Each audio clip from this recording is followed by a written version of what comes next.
Ako si Gilbert Bargayo, ka 21 years na nga ako pagsakripisyo. Dinhi sa sitio Kugon sa Dakbayan sa Karkar, nag-inusarang nagpuyo ang 55 anyos nga si Gilbert Bargayo.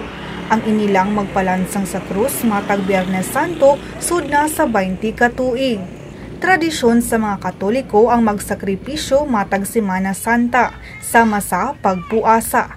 Apan si Bargayo lahi ang gipiling sakripisyo nga nagsugod sa usa ka damgo. Katong 16 years old pa ko, sige ko padamgo. Unya, nagsugod na ko itong ako kuwang kay sige pagpadamgo, nagsugod na akong pagpalansang na ako. Ining 30 years old na ako kay tungod hamtong namang hunahuna. Niangkon si Bargayo nga nagdako siyang dunay mga bisyo apan gipadamgo siya sa Ginoo ug nimando kaniya nga mag-usab sa iyang mga kasaypanan. Okay, dati man ko kuha nining laki sa layo man ko. Sa man laki sa layo? Kana mga bisyo, drogas, katanan maharos gisudlan, wala sudlan na ako patay tawo. Tuig 1990, unang nagpalansang si Bargayo sa siyudad sa Tacloban, probinsya sa Leyte, diin siya nagdako. Apan sa sinugdanan, daghan na siyag naagian nga mga kalisdanan.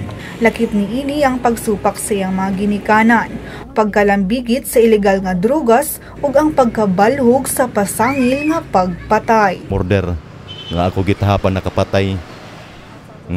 Ako ko ang papasangil lan ako nakapatay sa kuan. Mao to naglayas-layas pod ko unya wa kon magkuan na ining wano ko mo to Tacloban. Mao to nalutsang ko guwaran tag pagka 1997 dere na ako dakpa sa balay. Balog ko dito tapos 6 months and 2 days ko dito sa Tacloban na preso. Nakapiyansa ko 50,000. Mao to nga sige hearing na mo. Sige hearing nahuman na nga mo kuan ining acquitted, dismiss ang kaso kay kuaman diliman applicable lang yung ebidensya. Taliwa sa mga pagsuway ni Bargayo, imbes nga mawad-an og paglaom, mas nagmalig-unon ang iyang relasyon sa Ginoo. Ugma gikataktang magpalansang si Bargayo sa munisipalidad sa Tuburan. Kini mo ay ka-21 ka tuig sa iyang panata. Pagpasa na ako cross, nag-ingon to mga man si Gilbert buang na sige sakripisyo.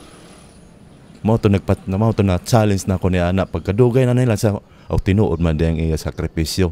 Ito nga ako nga barkada, ang uban nga matay na kay nagpadayo man sa mga kuan bisyo. Diyan kuan paagin lansang. Ang ingon sa doktor, okay ra nga lansangan diha. Danay kuan okay ra lang doktor pero yung danay usay masipyat. Masipyat nga ni maigo ang bones dili ko makakumog mga tagpila ka weeks. Kini nga ako tiil mao ni mga marka ng linansangan. Kini last year ni nga itom pa.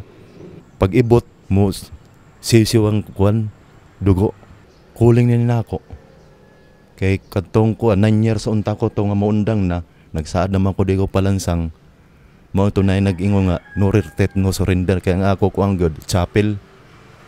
Mao to nga akong ipangandoy, kung unsay makuha na ako nga, matukuran kong chapel. Naghuli guidance na ako nga, ay pag-surrender kaya imo yung pangandoy nga wa pa magkumpleto. Mao ang kuan chapel karon di pa human.